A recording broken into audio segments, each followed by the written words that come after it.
Hasta 1989, el PRI gobernaba las 32 entidades federativas. En aquel tiempo, el Distrito Federal pues, tenía un gobernante designado por el Ejecutivo, que era el regente, pero todos los estados los gobernaba el PRI hasta que perdió la gubernatura de Baja California ese año contra Ernesto Rufo, el panista. Y bueno, pues así con el tiempo ha ido perdiendo estados, pero ahora se ha quedado verdaderamente mermado y podría quedarse todavía peor con las elecciones del próximo domingo, donde pues se espera que es casi seguro, digamos, ateniéndonos a las encuestas, que pierda Oaxaca y es muy probable que pierda el estado de Hidalgo. ¿Qué va a pasar, qué va a pasar con el PRI, especialmente ahora que su dirigente nacional está en medio de un escándalo por declaraciones suyas que se han filtrado y que seguramente se seguirán filtrando? Lo vamos a platicar con José Antonio Crespo, analista político. ¿Cómo estás, José Antonio? Un gusto tenerte nuevamente en el programa. ¿Qué tal? Muy bien, gracias, Pascal. Oye, pues la verdad es que el PRI, por lo menos ateniéndonos a los resultados electorales, a las cantidades de gubernaturas, pues parece un partido en proceso de extinción. Así es, parece, digo, desde luego que va en decadencia. Todavía resistir algún tiempo, pero ya como un partido cada vez con menos fuerza, con menos presencia.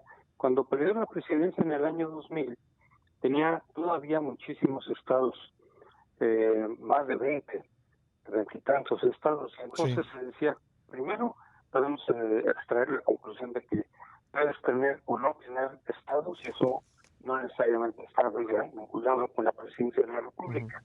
O sea, el país todavía tenía muchísimos estados y sin embargo perdió José la Antonio, perdón que te presidencia. interrumpa, te vamos a volver a marcar porque no te estamos escuchando bien, así que en un momento restablecemos la comunicación. El PRI, pues de gobernar aquellas 32 entidades, todo el país, antes de 1989, pues pasó por un proceso de pérdida de estados.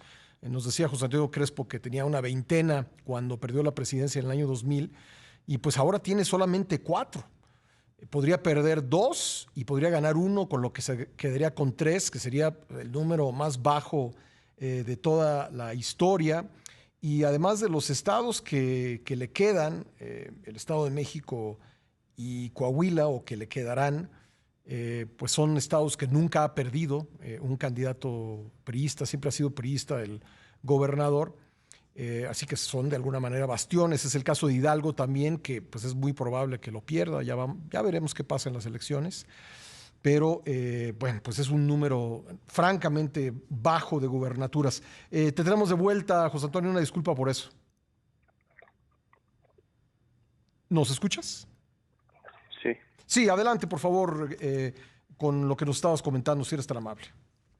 Sí, que efectivamente el PRI va para abajo, ¿no? Ya se va a quedar seguramente ya sin ningún estado. El próximo año yo creo que va a perder también el Estado de México y Coahuila. Sí. Y eso en parte no solamente porque ha ido perdiendo presencia y votación en general, sino hemos visto que los gobernadores del PRI como que rinden la plaza a López Obrador a cambio de algo. Muchos podemos imaginar que es a cambio de cierta impunidad, o de impunidad, pues, y eventualmente hasta les puede tocar algo como pasó con los gobernadores de Sinaloa y de Sonora. Pero sí, el PRI se está quedando efectivamente sin nada.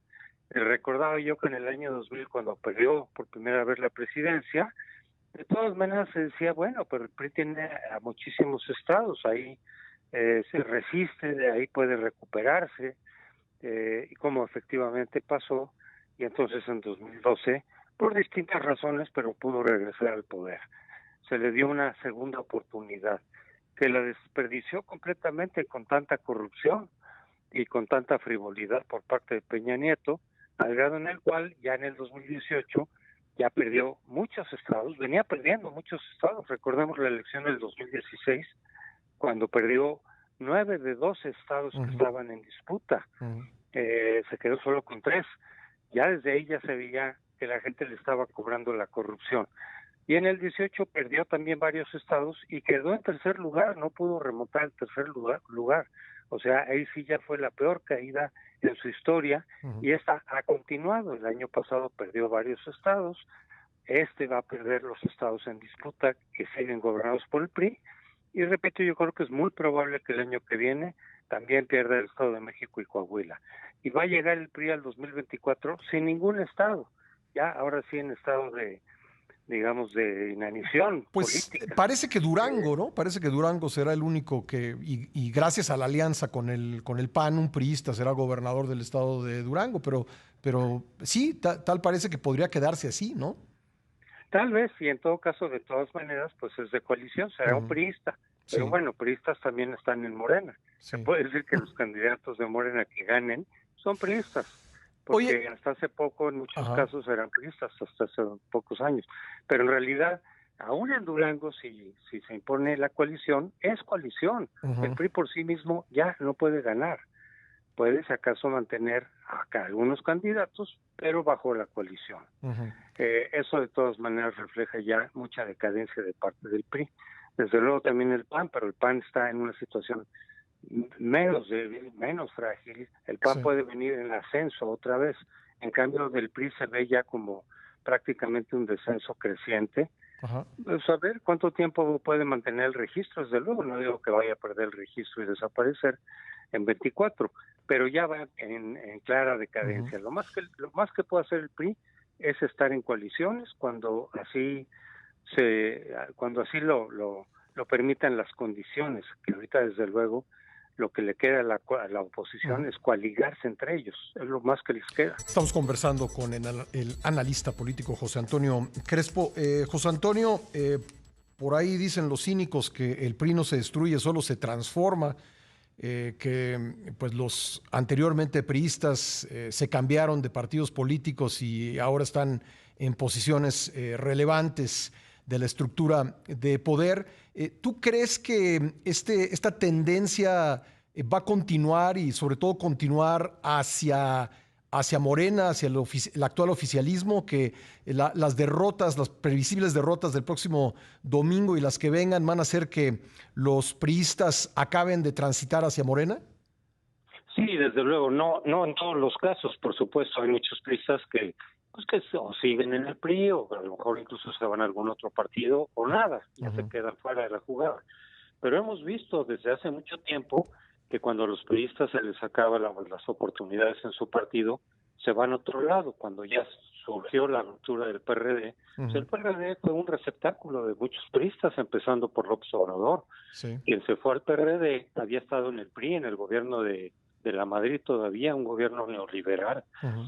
Sin embargo, cuando no le dieron la candidatura para Tabasco, se fue al PRD, lo mismo Monreal y lo mismo muchísimos peístas. Y Morena ha sido un partido que siguió una estrategia o ha seguido una estrategia de puertas abiertas. El propio López Obrador, antes de la elección del 18, un poco antes, había acusado a un priista de Tabasco de corrupto, a uno que estaba compitiendo por la alcaldía de la ciudad de Villahermosa, y lo había acusado de corrupto. Se anuló esa elección, el PRI ya no le quiso dar la candidatura a ese personaje porque no garantizaba el triunfo, y se fue a Morena. Entonces cuando le preguntaron al observador, oiga, pues usted acaba de decir que este señor es muy corrupto, dijo, sí, bueno, sí, pero ya cuando adoptan esta causa patriótica, se les perdona todo. A los que vengan, se les perdona todo. Y eso es lo que ha seguido pasando. Entonces, por eso muchos candidatos, tanto el año pasado como ahora, Ujú.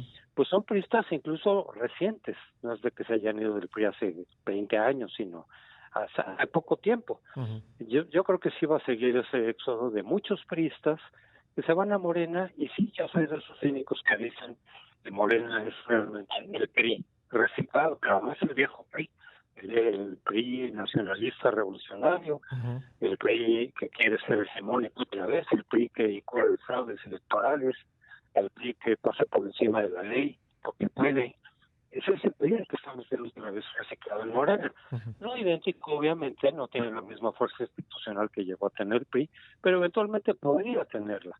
Pero desde luego en prácticas, en costumbres, en abusos de poder, pues es el mismo PRI. ¿Por qué? Porque está formado esencialmente por priistas. Ujú. Tampoco debíamos de sorprendernos mucho. Se hablaba del homo priestus como digamos, una manera de pensar la política y la sociedad. Así es, Ujú, efectivamente. Es decir, si hay tantos priistas ujú, y tienen, digamos, la disposición, porque a diferencia de lo que dijo López Obrador, el presidente no los frena. Él había dicho, el presidente los va a frenar y les va a dar el ejemplo de honestidad, de transparencia. Pues no es cierto, es todo lo contrario. Entonces, ujú, ellos reciben el mensaje de que se vale hacer trampas, se ujú, vale comprar votos, dar despensas, pasar por encima de la ley, ujú. que al fin pues gozan de una gran impunidad. Entonces, el ejemplo que viene de arriba es el ejemplo de un típico priista, de los de antes. Oye, por último, está pues involucrado en un escándalo de audios el presidente del PRI, Alejandro Moreno. Dice la gobernadora de Campeche, quien ha filtrado estos audios, los ha revelado, que van a seguir saliendo. ¿Podrá resistir Alito lo que viene en términos de este escándalo y los resultados electorales? Pues no lo sé porque él se va a aferrar, él parece que va a aferrarse en su cargo, que no va a Ujú, renunciar así porque sí, y al mismo tiempo mantiene mucho control del partido, ujú, no de los senadores, dice él, que no puso, no de los gobernadores que evidentemente van por su lado, pero sí de la estructura misma del partido y de la bancada en diputados. Entonces, es posible que él quiera preservar el cargo, que se mantenga ahí aferrado, con lo cual va a poner al PRI en una situación complicada, porque va a ir perdiendo más credibilidad de la que ya ha perdido, ujú. puede dificultar incluso las coaliciones con el PAN y el PRD. Vamos a ver qué pasa ahí, pero desde luego que esto es un fuerte golpe, ya no digamos para Alejandro Moreno, que Ujú. desde luego lo es, sino para el propio partido y eventualmente también para la coalición para el 24. Se puede complicar, se puede dificultar, en tanto que Alejandro Moreno se mantenga como presidente del PRI. Entonces sí es un golpe fuerte para el PRI, también para la coalición por otras razones, Ujú. pero sí es una batería que le está o que le puede servir mucho a Morena. ¿Tú crees que en algún momento podría provocar un deslinde por parte de los aliados, el PAN y el PRD, que, digamos, quieran alejarse de Alito para no contaminarse, por decirlo así? Pues sí, porque si tú vas a pedir el voto para combatir a Morena, etcétera, pues Ujú, muy fácilmente te pueden decir, ya de por sí es complicado para mucha gente votar por el PRI, ujú, de todas maneras. Pero dices, oye, pero pues ¿cómo vamos a votar por este señor que ve todo lo que ha hecho, que robó, que ve cómo se expresa, ujú. ve qué mentalidad tiene? Pues obviamente mucha gente se va a resistir a votar. El PAN seguramente lo sabe, no puede obligar a Alejandro Moreno a que renuncie, Ujú. pero eventualmente sí puede decir, oye, pues aquí vamos a salir perdiendo. Entonces sí se puede complicar eso. Pues muy bien, ya veremos qué pasa con los resultados electorales del próximo domingo. Habrá oportunidad de analizarlo y quiero agradecerte mucho que nos hayas acompañado esta mañana, José Antonio.